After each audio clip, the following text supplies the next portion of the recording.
नमस्कार आप सभी को।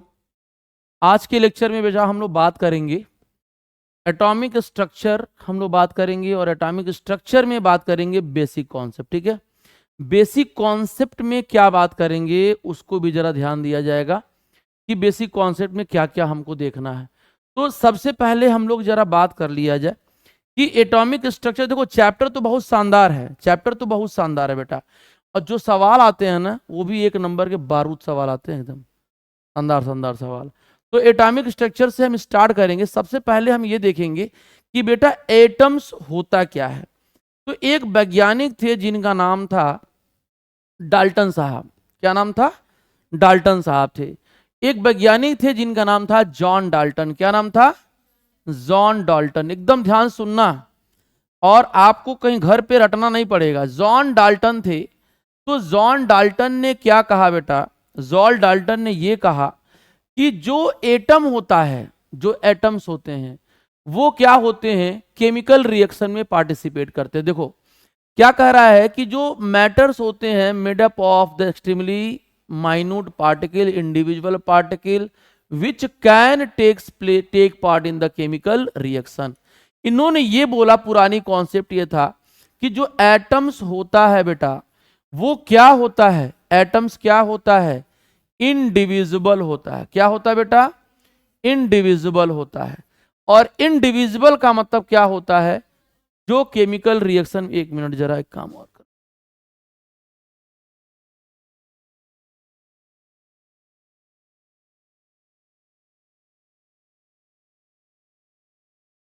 एक मिनट एक मिनट।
हम्म,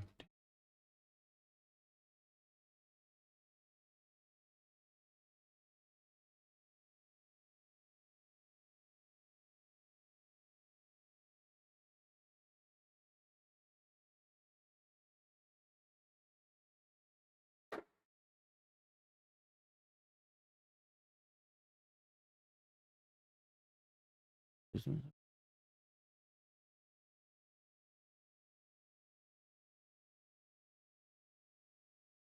देखो आ रहा है कि नहीं?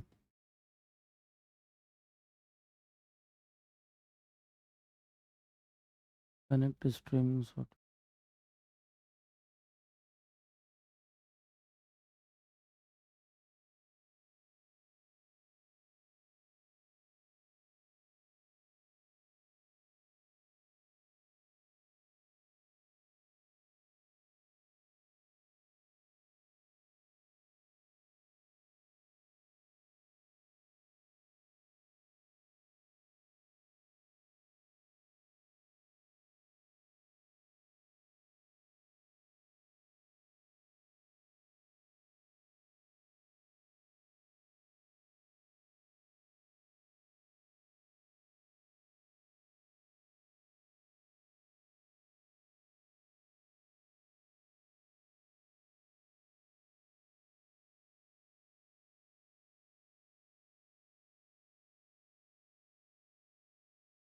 कनेक्ट नहीं हुआ, कनेक्ट तो हो गया है। देखो चैटिंग आ रही है क्या यहाँ?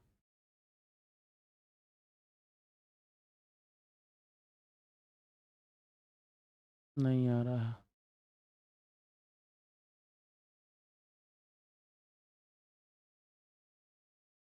हम्म हम्म चलो, तो हम लोग वही चेक चल रहे थे कि एटम्स जो बेटा होता है वो इनडिविजिबल होता है। एटम्स क्या होता है? इनडिविजिबल। क्या होता है बेटा?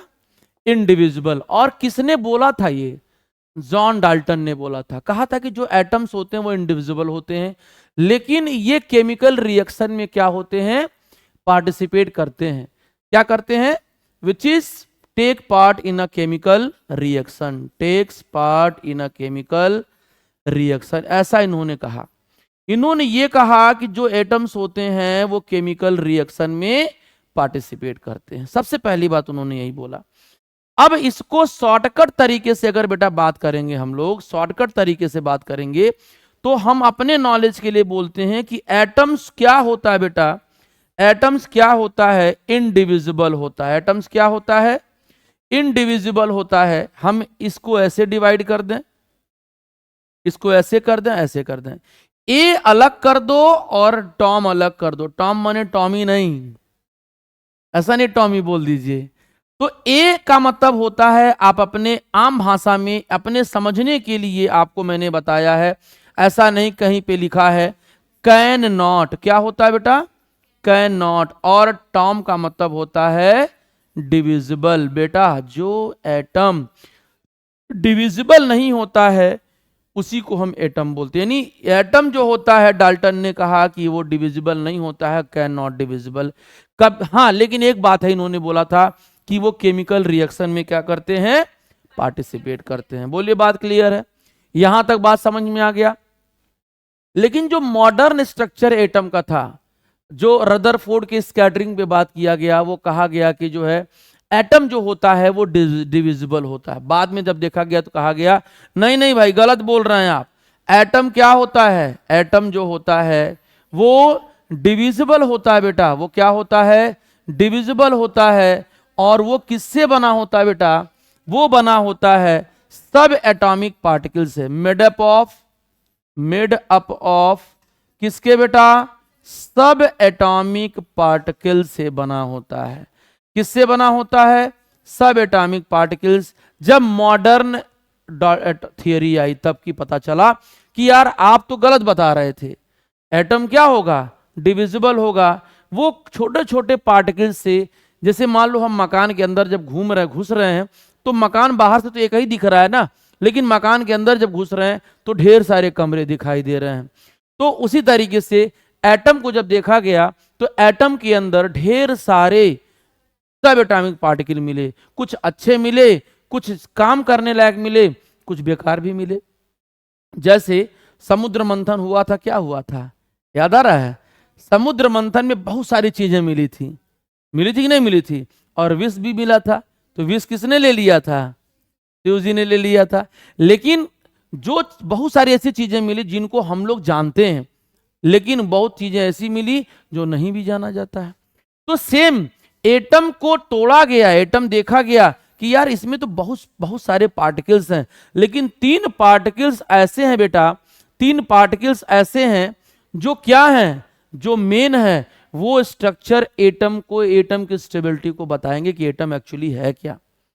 प्रोटॉन, न्यूट्रॉन, इलेक्ट्रॉन, सब एटॉमिक पार्टिकल में पॉजिट्रॉन, न्यूट्रिनो, मेजॉन, बहुत सारी चीजें आई थी। लेकिन सबसे मेन जो फंडामेंटल पार्टिकल्स होता है उसे कहते हैं प्रोटॉन, न्यूट्रॉन और इलेक्ट्रॉन। तो हम फंडामेंटल पार्टिकल की जब बात करेंगे बेटा, कौन से? Fundamental particles. तो फंडामेंटल का मतलब क्या होता है? अगर आपके शरीर से रीढ़ की हड्डी हटा दिया जाए तो क्या शरीर खड़ी रहेगी? एकदम नहीं रहेगी। बेसिक पार्ट देखिए, सिंह साहब बेसिक पार्ट बताएं। तो क्या हुआ बेटा, एक जो होता है तीन पार्टिकल खोजा गया। एक खोजा गया प्रोटॉन साहब को, एक खोजा गया न्यूट्रॉन साहब को, और एक खोजा गया इलेक्ट्रॉन साहब को। बोलो क्लियर है कि नहीं क्लियर है? तो ये सब एटॉमिक पार्टिकल था, ये मेन थे। यही तीनों लोगों ने एटम को स्टेबलाइज करने की कोशिश की। यानी इन्हीं तीनों के बारे में मुझे डिटेल पढ़ना है कि प्रोटॉन कहां से आया, इलेक्ट्रॉन कहां से आया, न्यूट्रॉन कहां से आया, वही चीजें पढ़ना है। तो सबसे पहले जो होते हैं बहुत सारे पार्टिकल्स आए। कंपोजिशन ऑफ एटम की अगर बात किया जाए, कंपोजिशन ऑफ एटम की अगर बात किया जाए तो आप देख सकते हो एटम का जो कंपोजिशन है वो क्या है। एटम का कंपोजिशन देख सकते हो कि इसमें बहुत सारे पार्टिकल सर्च किए गए थे। यहां इन्होंने एक्सेप्ट भी किया था बेटा, इन्होंने एक्सेप्ट भी किया था। क्या एक्सेप्ट किया था वही मैं आपको समझाने की कोशिश कर रहा हूं, ध्यान देना। देखो यहां पर क्या कहा गया, सब लोग ध्यान देना यहीं पे, यहां से समझ में आएगा। इन्होंने क्या कहा कि जो इलेक्ट्रॉन है बेटा वो जे थॉमसन ने डिस्कवर किया था। किसने किया था? जे थॉमसन ने। पहले एक एक करके उन्होंने बताया कि जो इलेक्ट्रॉन होता है वो जे थॉमसन ने किया था। कब? 1879 में बेटा। कब किया था? 1879 में 97 में sorry. It is negatively charge particles, electron is a component particles of cathode rays. Cathode rays were discovered by Williamson Crookes, J.J. Thomson by using the cylindrical hard glass tube and two metallic electrode. अरे ये सब पढ़ने की जरूरत नहीं है। कैसे discover किया गया ये मैं आपको बात बताना चाहता हूं। जो डिस्कवरी की गई ये आपको समझाना जरूरी है, ये ध्यान देना जरूरी है। तो पहले वहीं से हम स्टार्ट करते हैं, ध्यान से सुनिएगा। देखो इन्होंने इलेक्ट्रॉन की डिस्कवरी करने वाला जो बंदा था वो किस मेथड से किया? डिस्चार्ज ट्यूब एक्सपेरिमेंट स्टार्ट किया इन्होंने। क्या किया? डिस्चार्ज ट्यूब एक्सपेरिमेंट इन्होंने क्या किया बेटा? एक स्टार्ट किया, एक सेटअप बनाया डिस्चार्ज ट्यूब एक्सपेरिमेंट का। बोलो बात क्लियर है? क्या बेटा सेटअप बनाया उसने? उसने अच्छा इस डिस्चार्ज ट्यूब एक्सपेरिमेंट को परफॉर्म करने वाले जो बंदे थे उनका क्या नाम था? उनका नाम था आपका विलियमसन क्रूक्स। क्या क्या नाम था? Williamson crooks. क्या नाम था बेटा? विलियमसन क्रूक्स साहब थे। और भी लोग थे जिन्होंने प्रैक्टिकल को स्टार्ट कर दिया, परफॉर्म करना स्टार्ट कर दिया। एक सेटअप बनाया। एक क्या बनाया? एक क्या बनाया? सेटअप बनाया बेटा। और सेटअप में क्या लिखा उन्होंने ये आपको देखना है। सेटअप में उन्होंने क्या दिया ये ध्यान दो। इन्होंने एक का ग्लास का बना हुआ मटेरियल ले लिया। क्या ले लिया? एक ग्लास का बना हुआ इन्होंने मटेरियल ले लिया। एक ग्लास का बना हुआ मटेरियल ले लिया। ये देखो ये आपका मटेरियल था। देखो अभी मैं आपको बता रहा हूं ये आपका मटेरियल था। इन्होंने क्या किया था? इसी मटेरियल को इन्होंने क्या किया? ग्लास का बना, इस पे हाई वोल्टेज का सप्लाई दिया इन्होंने। क्या दिया बेटा? हाई वोल्टेज का, लगभग 10,000 वोल्ट का इन्होंने क्या किया? 10,000 वोल्ट का यहां से सप्लाई दिया। अच्छा यहां पर एक प्लेट यहां निगेटिव से जोड़ दिया और यहां पर पॉजिटिव से जोड़ दिया। और यहां पर ये जो कंटेनर सेट किया, इस पे जो डिस्चार्ज ट्यूब था, एक प्लेट को इन्होंने कैथोड कहा। कैथोड वाले का जो नेचर था वो निगेटिव था। कैथोड वाले का नेचर क्या था बेटा? कैथोड वाले का नेचर निगेटिव था। और जो एनोड लिया था बेटा, एनोड वाले का नेचर क्या रखा इन्होंने? पॉजिटिव रखा। इतनी बात सबको समझ में आ रही है? इतनी बात सबको समझ में आ रही है कि एनोड वाले का नेचर क्या रखा? पॉजिटिव रखा। सबको क्लियर है? अब इन्होंने बिना कुछ सोचे समझे इन्होंने एक्सपेरिमेंट स्टार्ट किया। ये वैक्यूम पंप लगा दिया इसी से कि वैक्यूम बनाने के लिए, और इसमें हाइड्रोजन गैस भर दी। कौन सी गैस भर दी? Hydrogen gas. बोलो बात क्लियर है? सबको समझ में आ रहा है? जब इन्होंने हाइड्रोजन गैस भर दी बेटा, जब इन्होंने हाइड्रोजन गैस भर दी तो क्या हुआ? ध्यान से सुनो क्या हुआ, इसकी कहानी समझ लिया जाए। मैं आपको पूरा का पूरा डिटेल बता दूंगा, यहां तक आपको रट लीजिएगा। क्या करिएगा? रटने को तो नहीं बोलेंगे भाई, पाप पड़ेगा। कोई रटने के लिए कहेगा जी? सिंह साहब रटने के लिए कोई कहेगा? हाँ देखो ये हम जो है यहां से कर दिया। अब सुनो, तो इस डिस्चार्ज ट्यूब में सबसे पहले क्या किया? 10,000 वोल्ट का सप्लाई किया करंट, और एक को निगेटिव और एक को पॉजिटिव बना दिया। इसके बीच में एक सिलेंडर जोड़ दिया, इसको वैक्यूम पंप लगा दिया। वेपर मतलब वैक्यूम का मतलब क्या हुआ कि वहां अंदर एयर ना हो। अच्छा इसमें भरा कौन? उसने उसने उसमें क्या भरा, H2 गैस भर दिया।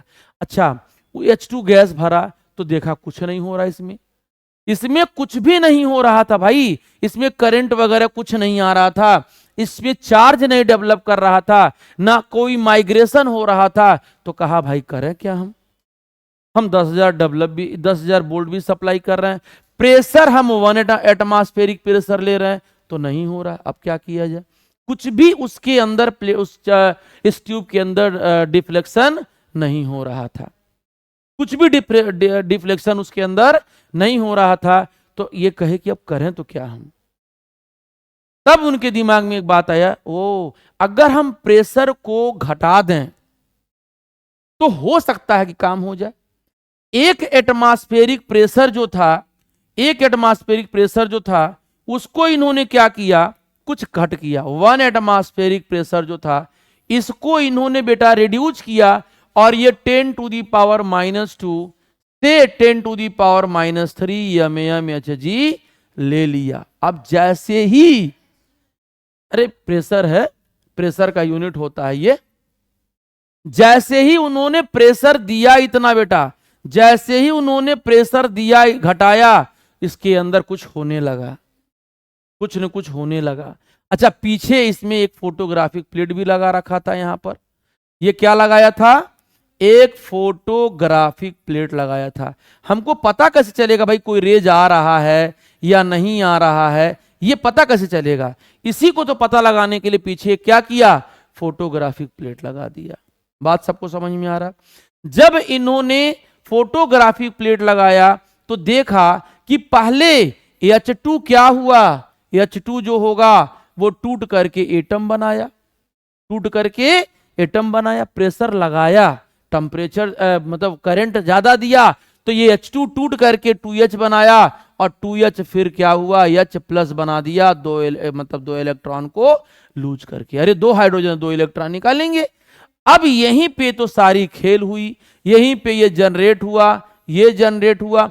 जब इलेक्ट्रॉन की डिस्कवरी हुई बेटा तो सेम टाइम पे प्रोटॉन भी आ गया था, लेकिन ये बात उनको पता ही नहीं चला कि भाई कोई और पार्टिकल्स भी इसके अंदर डिस्कवर हो रहे हैं। इस बात को उनके दिमाग में आइडिया ही नहीं आया था, क्योंकि भाई आयंस देगा तो प्लस और इलेक्ट्रॉन दोनों भी तो दे रहा है। तो उनके दिमाग में इसके बारे में कोई इंफॉर्मेशन नहीं था, उनके दिमाग में था चलो भाई इलेक्ट्रॉन के बारे में कुछ आ रहा किया जाए। तो देखा कि कुछ रेज, अच्छा वो रेज तो दिखाई दिया नहीं, वो रेज इस डिस्चार्ज ट्यूब में बेटा, ध्यान सुनना, वो रेज इस डिस्चार्ज ट्यूब में, यहां प्लेट लगा था 2 ठो, और यहां पे फोटोग्राफिक प्लेट था, यहां पर क्या लगा था, यहां पे फोटोग्राफिक प्लेट लगा था। ये तो यही तो बताएगा, ये जिंक सल्फाइड का प्लेट लगा था। तो जब यहां से करंट सप्लाई किया गया बेटा, जब यहां से करंट सप्लाई किया गया तो करंट सप्लाई करने के बाद यह देखा गया कि कुछ इनविजिबल रेज यहां पर क्या हो रहे हैं, कुछ इनविजिबल रेज क्या हो रहे हैं, यहां से मूवमेंट कर रहे हैं, से बौड़िया रहे हैं, आपस में घूम रहे हैं।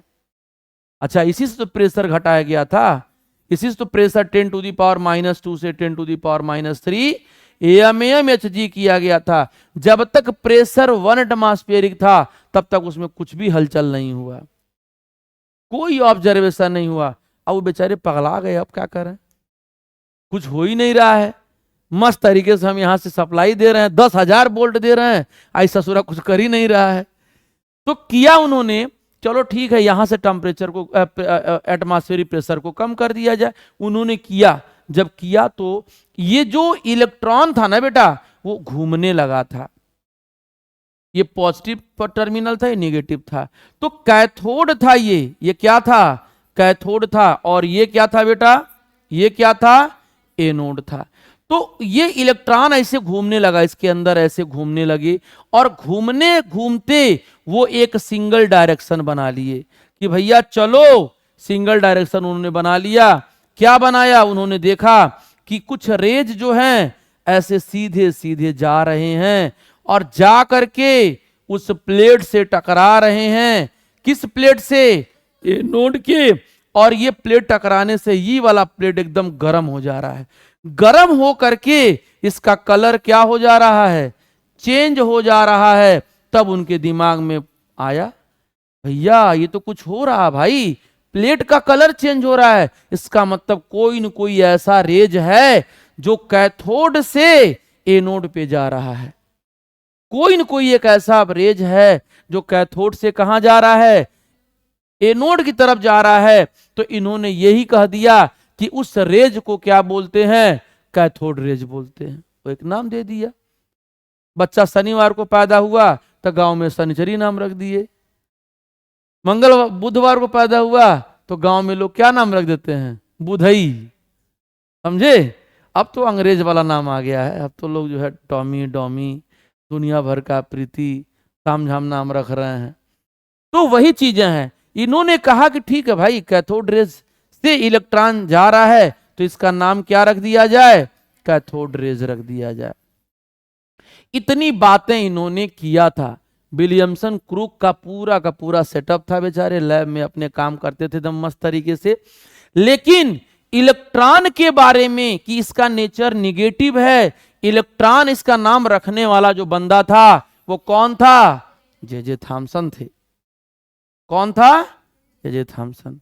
तो यहां तक कहानी समझ में आया। उसी समय ये भी आ चुका था उसके लाइफ में, लेकिन खैर उनको ये बात नहीं पता था। आगे हम लोग बात करेंगे। बोलिए डायग्राम समझ में आ गया सबको? सबको ये बात क्लियर हो गई? आगे बढ़े हम लोग। तो ये कहानी बेटा था कुछ, ये कहानी था कुछ, ये कहानी मैंने आपको समझा दिया।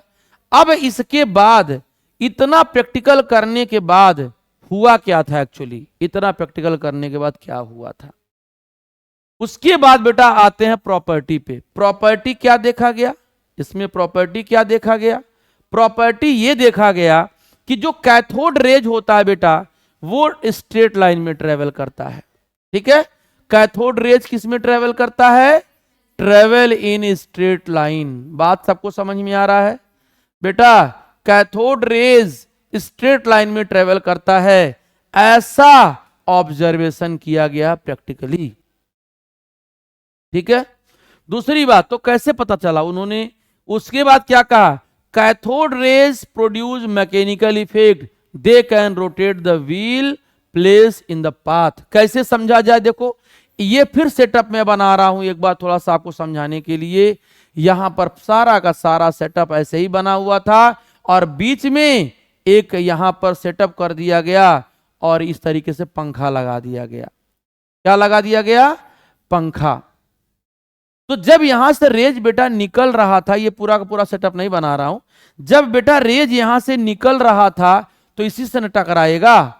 तो जब टकरा रहा था तो इनकी मोशन कांस्टेंट मोशन था। क्या था बेटा, कांस्टेंट मोशन था। ऐसा नहीं कि एक बार धीरे उड़ रहा है एक बार तेज चल रहा पंखा। इसका पंखवा का ये भाई लगातार रेज निकल रहा है ना वहां से, वो चार्ज पार्टिकल आपस में लड़ लड़ के डायरेक्शन में चले जा रहा है। तो ये लगातार कॉन्टिन्यूअस मूवमेंट कर रहा है। तो ये बात यहां पर पता चला, और पता चला तो इन्होंने क्लियर किया कि भाई ये कुछ हादसा हो रहा है इसके अंदर। बात समझ में आ गया? तीसरी बात बेटा कि cathode rays consist of negatively charge particle known as electron. उन्होंने एक बात बोल दिया, बड़ा गहरी बात बोल दी कि जो कैथोड रेज होता है उस पे निगेटिव चार्ज होता है, और निगेटिव चार्ज का एक नामकरण कर दिया मंदिर में ले जाके कि वो क्या है, इलेक्ट्रॉन है। उस समय पंडित जी का जरूरत थी, नाम उसे रखा गया, उसमें क्या दिक्कत है? क्यों?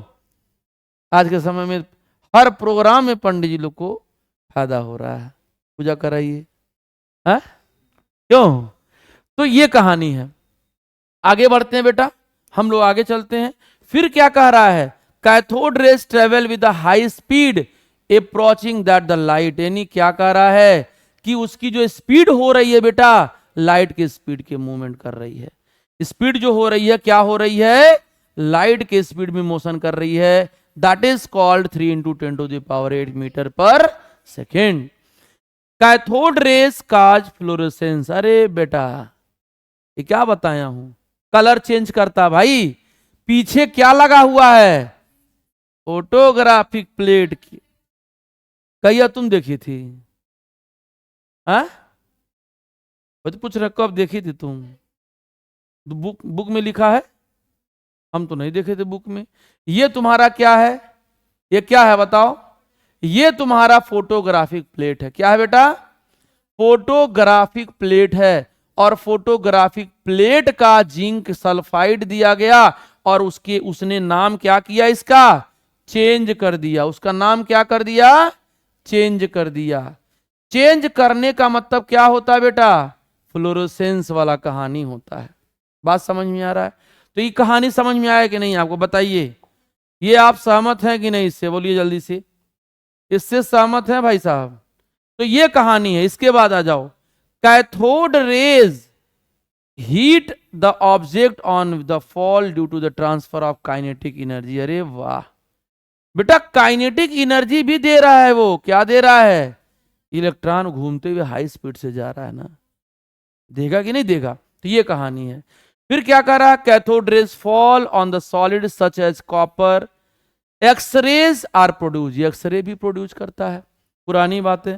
Cathode rays possesses ionising power, they ionise the gas through they pass. अरे शानदार बात किया उसने, कहा उसने, उसने क्या कहा बेटा, उसने ये कहा कि जहां से कैथोड रेज जाता है, जहां से कैथोड रेज जाता है उसको क्या करता है वो, आयोनाइज कर देता है। क्या करता है, आयोनाइज कर देता है। अरे भाई इसमें आप क्या भरी थी बता दीजिए मुझे तो, H2 गैस बेटा भरी थी।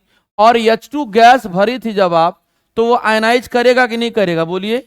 अगर आयोनाइज नहीं हुआ होता तो इलेक्ट्रॉन की डिस्कवरी कहां आया होता। इसका मतलब वो कैथोड रेज को आयोनाइज कर देता है। बात क्लियर है, सबको समझ में आ रहा है कि नहीं आ रहा, बताइए। क्लियर है ना। अब देखिए आगे, फिर कह रहा है कि कैथोड रेज प्रोड्यूस आपका फोटोग्राफिक प्लेट, यानी कलर का प्रोडक्शन करना, वह बात बोल रहा जो मैंने बताया है। इसके बाद कैथोड रेज पेनिट्रेट दो थिन मेटेलिक शीट। बहुत सही, कैथोड रेज की इतनी ताकत है कि एक पतली सी चादर को छेद के आगे निकल जाएगा। ठीक है, तो ये कहानी है। इसके बाद the nature of this rays does not depend upon the nature of gas, cathode use the discharge. बहुत सही, ये सबसे पॉइंट वाली बात है। सबसे पॉइंट वाली बात यह है कि ये कैथोड रेज गैस के नेचर पे डिपेंड नहीं करता है। कैसे बता दूं, अगर मान लो हम H से इलेक्ट्रॉन निकालते हैं तो H प्लस प्लस इलेक्ट्रॉन होता है। मान लो अगर सोडियम को गैस ले लें हम, और गैस है, और Na प्लस गैस कर दें तो भी इलेक्ट्रॉन निकलेगा।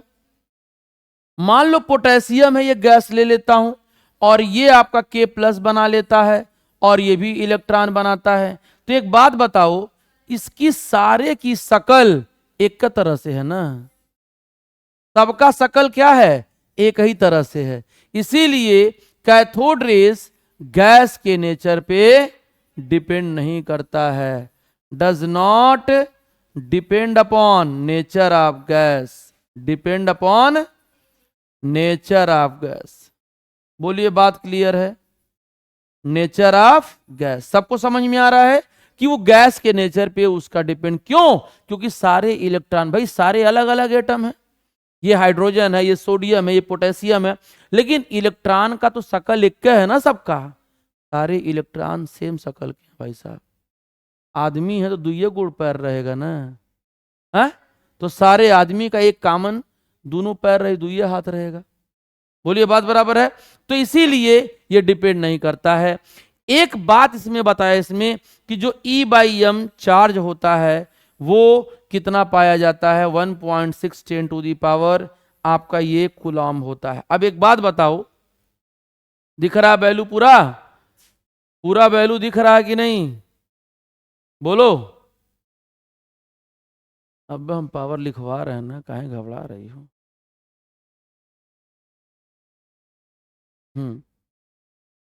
देखो, तो एक एक्सपेरिमेंट होता है, उस एक्सपेरिमेंट को कहते हैं ऑयल डिस्चार्ज एक्सपेरिमेंट। मुल्किन जो ऑयल ड्रॉप मेथड जो होता है, ऑयल ड्रॉप मेथड, ऑयल, ये ऐसा नहीं कब धोखा दे देता है। ऑयल ड्रॉप मेथड देख रही हो,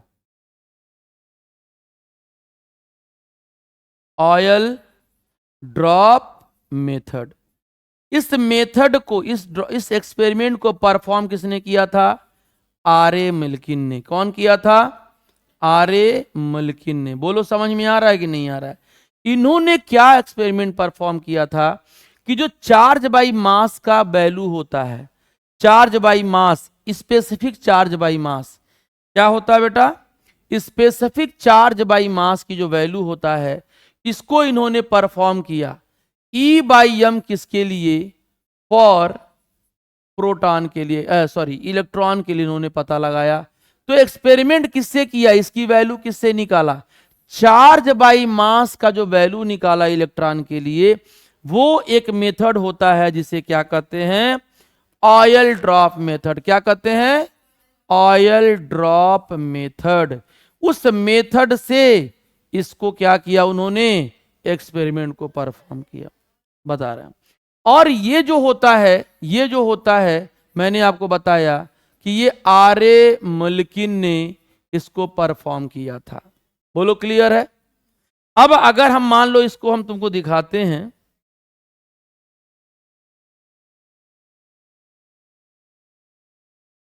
एक मिनट,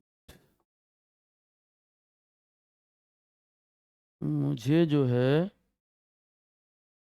सर्च करना है।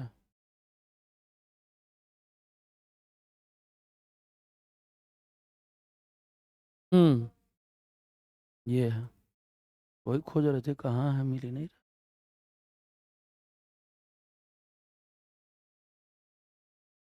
2 मिनट। ये क्या कह रहा है? डायरेक्ट नहीं खुलेगा क्या?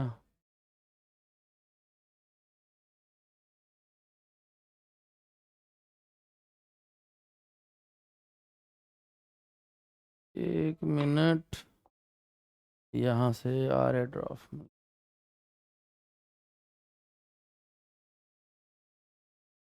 हम्म, ऑयल ड्रॉप मेथड।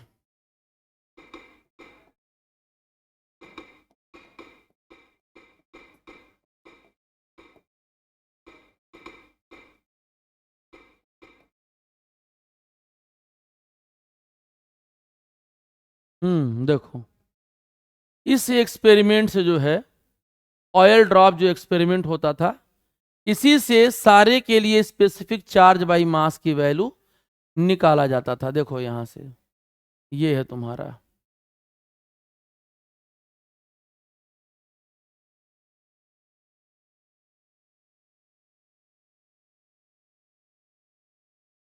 हम्म, देखो, दिख रहा है कि नहीं दिख रहा है? नहीं दिख रहा है, धुंधला दिख रहा है। ये दिख रहा है, देखो जरा तो, ये दिख रहा है? एक मिनट,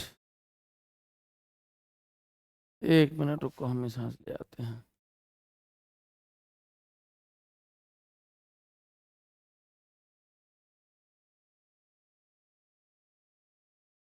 रुको, तुमको दिखाई दे रहे हैं एक्सपेरिमेंट।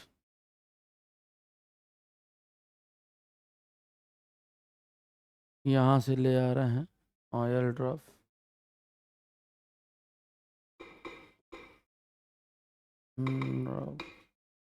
एक्सपेरिमेंट।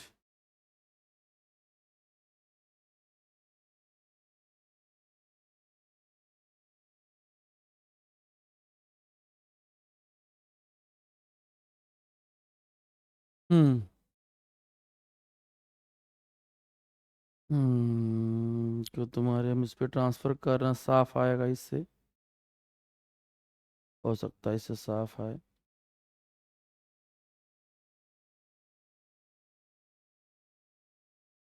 मुझे वो धुंधला दिख रहा है ना थोड़ा सा,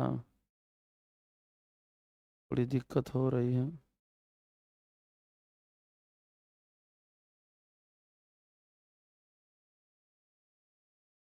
तबीयत ठीक है ना? हम्म, सिंह साहब, तबीयत सही है आपका?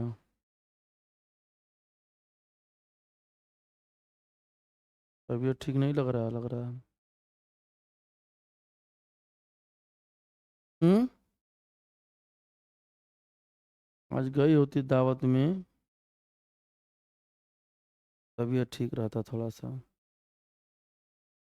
लेकिन दुर्भाग्य बारिश हो गई।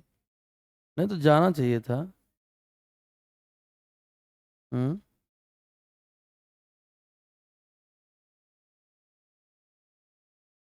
हम्म।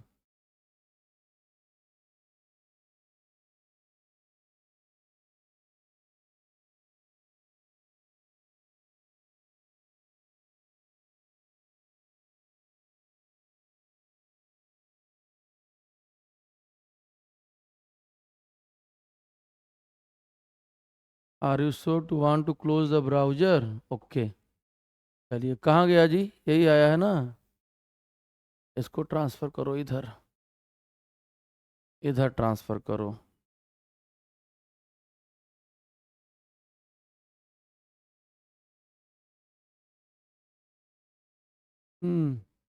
देखो यही धुंधला दिख रहा है, थोड़ा साफ नहीं आ रहा है।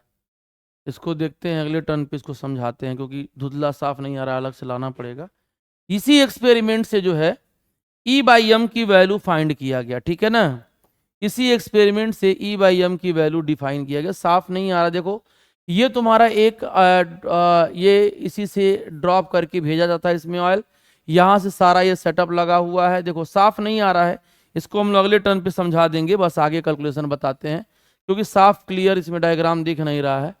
समझ रही हो? अब सुनो ध्यान से। तो जो ई बाई एम की वैल्यू बेटा लाया गया, एक्चुअली ई क्या होता है, ई क्या होता है बेटा, ई आपका चार्ज होता है। ये क्या होता है, चार्ज होता है, और ये क्या होता है, मास होता है। तो इसकी वैल्यू निकाल करके देखा गया, मैं निकाल के ही आपको बताऊंगा, हालांकि अभी मैंने आपको बहुत डिटेल नहीं बताया है। तो चार्ज कितना पाया गया, -1.6 10⁻⁻19 कूलम, याद आ रहा है। और मास कितना है, 9.1 10⁻31 किलोग्राम। हाँ हाँ, ये इलेक्ट्रॉन का ही हम बता रहे हैं, आप चाहो तो याद कर लेना यही वैल्यू। तो ये एक्सपेरिमेंट करके निकाला गया, तो देखा ये गया कि ये वैल्यू 1.76 10⁻⁻19 + 31 हो रहा है। तो कूलम पर किलोग्राम में है ये, तो कितना आ रहा है, 1.76 10⁻⁻, आपका कितना आएगा, 11 कूलम पर प्लस किलोग्राम में आ रहा है। अब एक बात बताओ, जब ग्राम में चेंज करेंगे तो ये वैल्यू किस में आ जाएगा, किलोग्राम से ग्राम में। हाँ, कैसे? अरे भाई इतना बड़ा कैलकुलेशन तो नहीं है, 11 में से 9 2 हो गया, और 2 में से 1 12 हो गया। हाँ, अरे यार, ऐसे ऐसे बोलिए। तो कितना हो जाएगा, 9 कूलम, कितना आएगा ये, 9 -1931 कितना हो रहा देखो। अरे तो साल में ये भी तो क्या रहोगी, ये भी तो डिवाइड करोगी, ये डिवाइड करोगी ना वैल्यू, तब जाके तुम्हारा ये 11 आएगा। ये तुम्हारा 11 आ रहा है, लेकिन 9 जो तुम्हारा ये 11 कितना चार्ज टोटल हो रहा है, ये चार्ज कितना टोटल हो रहा है, बोलो। ये 10⁻⁻ कितना आ जाएगा, 11 कूलम पर किलोग्राम हो रहा है, और ये तुम्हारा हो जाएगा 10⁻11 कूलम पर किलोग्राम। अब जब ग्राम को, किलोग्राम को ग्राम में ले जाओगे तो कितना हो जाएगा इसमें, 3 8 3 11 तुम्हारा हो जाएगा। बोलो क्लियर है ना? तो इस तरीके से निकाला जाता है। आप सीधे सीधे याद कर लीजिए कि जो चार्ज होता है बेटा, जो चार्ज होता है वो होता है ये वैल्यू -1.76 10⁸ कूलम पर ग्राम, ये वैल्यू होता है। ठीक, कोई दिक्कत नहीं है। तो ये पता लगाया गया। अब इसी से बेटा इलेक्ट्रॉन का मास भी पता लगाया गया, जो मैंने पहले रख दिया है। इलेक्ट्रॉन पे जो चार्ज होता है वो -1.6 10⁻⁻19 कूलम होता है, और जो मास निकाला गया 9.1 10⁻31 किलोग्राम, या 9.1 10⁻³ कितना हो जाएगा 28 ग्राम हो जाएगा। तो अभी तक का फिलहाल आपको याद करने वाली चीजें क्या है, आपको अभी तक जो याद करना है बेटा वो मैं आपको यहां सामने लिख देता हूं, ध्यान दीजिएगा। क्या होगा कि बेटा मास ऑफ इलेक्ट्रॉन मेरे पास है, कितना मिल गया मुझे, मास ऑफ इलेक्ट्रॉन कितना मिला बताइए, 9.1 इंटू 10⁻⁻31 किलोग्राम, या बेटा 9.1 इंटू 10⁻⁻28 ग्राम। और जो चार्ज ऑफ इलेक्ट्रॉन होता है, चार्ज ऑफ इलेक्ट्रॉन जो होता है वो 1-1.16 कूलम होता है। जो specific charge by mass for electron होता है वो 1.76 माइनस में 10⁸ कूलम पर ग्राम होता है। एक बात फाइनली यहां पर हम लिख सकते हैं कि जो E/m की वैल्यू होता है इलेक्ट्रॉन के लिए वो विल नॉट डिपेंड अपॉन, किस पे डिपेंड नहीं करेगा, विल नॉट डिपेंड अपॉन, किसके ऊपर बेटा, depend upon nature of gas, आप कौन सा गैस इसमें भर रहे हो उसके ऊपर इस पर ये डिपेंड नहीं करेगा। तो अभी तक हम लोग ये सब कहानी पढ़ लिए, सबको समझ में आ गया, बोलो यहां तक सबको क्लियर हो गया। इसके बाद हम जब भी लेक्चर स्टार्ट करेंगे तो हम लोग सेकंड पे आ जाएंगे, जो आपको पूरी पूरी कहानी यहां पे मिलेगा। अच्छा तुमसे अगर पूछ दे कोई कि इलेक्ट्रॉन का रेडियस ऑफ इलेक्ट्रॉन कितना होता है, तो याद कर लेना रेडियस ऑफ इलेक्ट्रॉन जो होता है वो 4.28 इंटू 10⁻⁻12 सेंटीमीटर होता है। और अगर तुमसे कोई पूछ दे कि बेटा डेंसिटी ऑफ इलेक्ट्रॉन कितना होता है, तो याद कर लेना 2.17 10⁻⁻, ग्राम पर ml होता है। बोलो क्लियर है।